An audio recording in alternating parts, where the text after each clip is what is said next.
Hello friends, welcome to my channel HC Smart. এইটো ক্লাছৰ পৰা ম্যাথছৰ মক টেষ্টৰ সিৰিজ এটা ষ্টাৰ্ট কৰিছো। ইয়াৰ প্ৰতিটো ক্লাছত এটা টপিক আলোচনা কৰা হ'ব। আশা কৰোঁ আপোনালোকে ক্লাছৰ পৰা উপকৃত হ'ব আৰু উপকৃত হ'লে লাইক আৰু সাবস্ক্ৰাইব কৰিবলৈ নাপাহৰিব। এটা ষ্টাৰ্ট কৰিছো। আজি টপিকটো লৈছো পাৰ্চেন্টেজৰ ওপৰত। 6টা কোৱেশ্চন আছে, তাৰ 5টা কোৱেশ্চন মই সলভ কৰি দিছো, আৰু এটা কোৱেশ্চন আপোনালোকৰ কাৰণে আছে।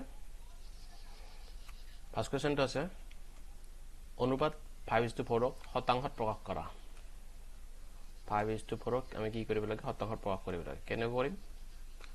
5/4 লিখি লব ইনটু 100 আৰু পাৰ্চেন্টেজ। যেহেতু আমি কি কৰিব লাগে? পাৰ্চেন্টেজত প্ৰকাশ কৰিব লাগে, হয়? গতিকে এটা কি হ'ব? 4 * 25 কৰিলে আমি কি পাওঁ? 100 পাওঁ, হয়? কিমান থাকিব? 5 * 25 থাকিব, হয়? পার্সেন্টেজ চিন্তা থাকিব। 5 * 25 কৰিলে কিমান পাম আমি? 125%। কোনটোত আছে শুদ্ধ উত্তৰ? অপশন এ আছে শুদ্ধ উত্তৰ।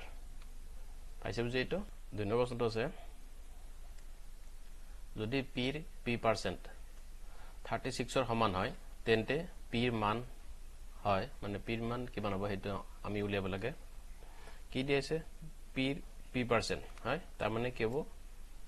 p পূৰণ p% ইকুৱেল টু কিমান? 36, হয়? এটা আমি কেনেকৈ লিখিব পাৰিম? এটা p * p আছে আৰু এটা পাৰ্চেন্ট মানে কিমান? 100, হয়? 36 দেখি থাকিল p * p মানে p স্কয়ার আৰু 100 তো 36 এৰ লগত ইনটু হৈ যাব, পূৰণ হৈ যাব। কিমান হল? 3600, হয়? তাৰ মানে p মানে আমি কিমান লিখিব পাৰো? 60 লিখিব পাৰো। কিয়? কাৰণ 3600 মানে হৈছে 60 স্কয়াৰ, হয়? এদিকে শুদ্ধ উত্তৰ কোনটো হ'ব? অপশন সি। অপশন সি তো হৈছে শুদ্ধ উত্তৰ। পাইছে বুজি? এইটো 3 নম্বৰ প্ৰশ্নটো আছে যদি 50% of x minus y equal to 40% of x plus y তেন্তে x ৰ কিমান শতাংশ y হ'ব? এইটো আমি কেনেকৈ কৰিম? আমাৰ দিয়া আছে 50% of x minus y, তাৰ মানে অফ মানে কি? পূৰণ কি হৈছে? x minus y equal to 40% পূৰণ x plus y। এতিয়া আমি কি কৰিম? x plus y তো ওপৰত ৰাখিলো আৰু তলত আনিলো কি? x minus y তো। কেনেকৈ আনিলো? যেটো পূৰণ হৈ আছে নহয় ইয়াতে, এটো পূৰণ হৈ আছে, এইপিনে নিলে ৰাইট হ্যান্ড সাইডে লৈ গ'লে তো হৰণ হৈ যাব, হয় না? এটা তেনেকৈ কৰিছো। 50% ৰাখিছো ইয়াতে ওপৰত আৰু তলত কিনিছো 40% কিনিছো, যেটো পূৰণ হৈ আছে। এটা আমি কি কৰিম? পাৰ্সেন্টেজ ইয়াৰে আৰু ইয়াৰ পাৰ্সেন্টেজ দুটা কাটি দিলো। 40% আৰু 50% পাৰ্সেন্টেজ দুটা কাটি দিলো আৰু ইয়াৰে 0 দুটা কাটি দিম। 50 আৰু 40 0 কেনসেল কৰিলো, থাকিলে কি? 5/4 থাকিলে। এতিয়া ইয়াৰ পৰা আমি কি পাম? x/y = 9/1 পাম। কেনেকৈ পাম? এটো x plus y তো 4 লগত ইনটু কৰি দিব, পূৰণ কৰি দিব, আৰু x minus y তো 5 ৰ লগত পূৰণ কৰি দিব, কৰি তাৰ পৰা x/y তো 9/1 পাই যায়, হা? এতিয়া আমাক লাগে কি? x ৰ কিমান শতাংশ y হ'ব? এটা কেনেকৈ কৰিব? মই ৰিকুৱেট কৰি দিছো। ৰিকুৱেট পাৰ্সেন্টেজ আমাক লাগে x ৰ কিমান শতাংশ y হ'ব, হয় না? গতিকে 1/9 কৰি দিয়ে তো পূৰণ 100%, যেটো পাৰ্সেন্টেজ আমি ল'ব লাগে। এটাৰ পৰা আমি কেনেকৈ ওলাম?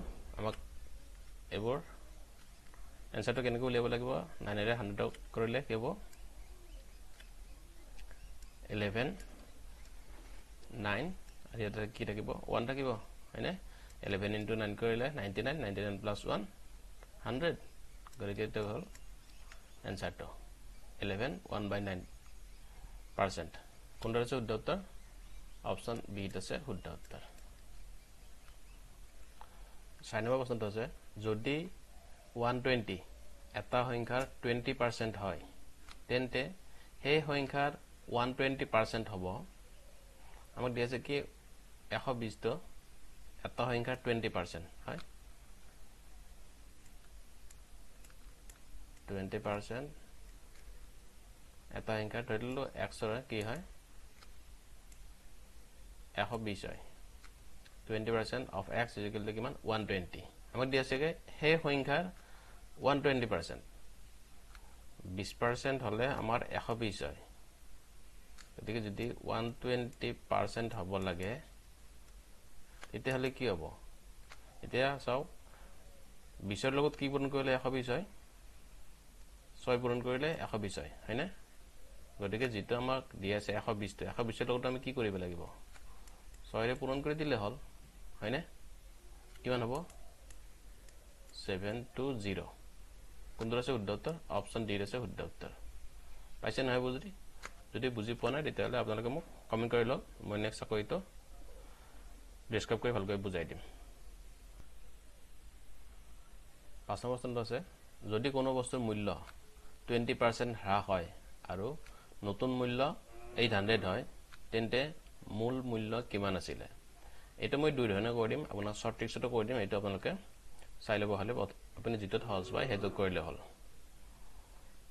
প্ৰথম চাই লব যে কি ধৰিলো মূল মূল্য x হয় এটোকে কি দি আছে আমাক বস্তুটোৰ মূল্য 20% হ্ৰাস পায় বুলি দি আছে হয়নে 20% হ্ৰাস পাম নেকি x মূল মূল্যৰ পৰা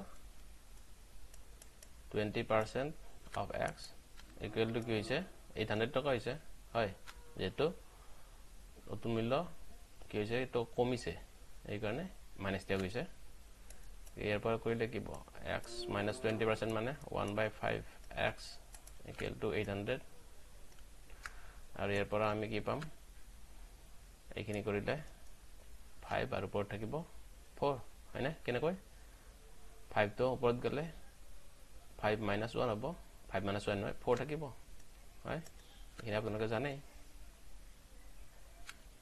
ইয়াৰ পৰা কি হল x equal to 5 এৰে 800 পূৰণ বা 4 ৰ তলত নি দেখুৱাই দিছো এটা আপোনালোকক 800 into 5 আৰু তলত এইটো 4 যাব হয় না 4 এৰে 800 কেনসেল কৰিলে কেইবাৰ যাব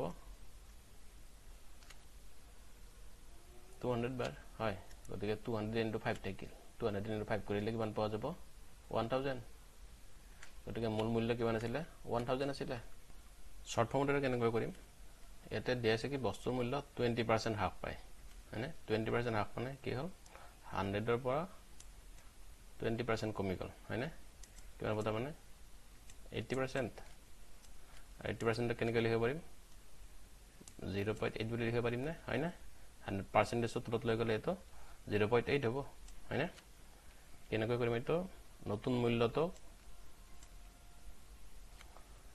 0.8 এৰে আমি হৰণ কৰি দিম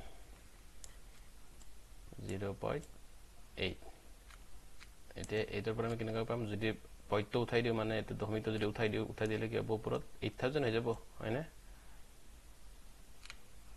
আৰু তলত 8 থাকিব এটা 8 এৰে 8000 কেনসেল কৰিলে কিমান হ'ব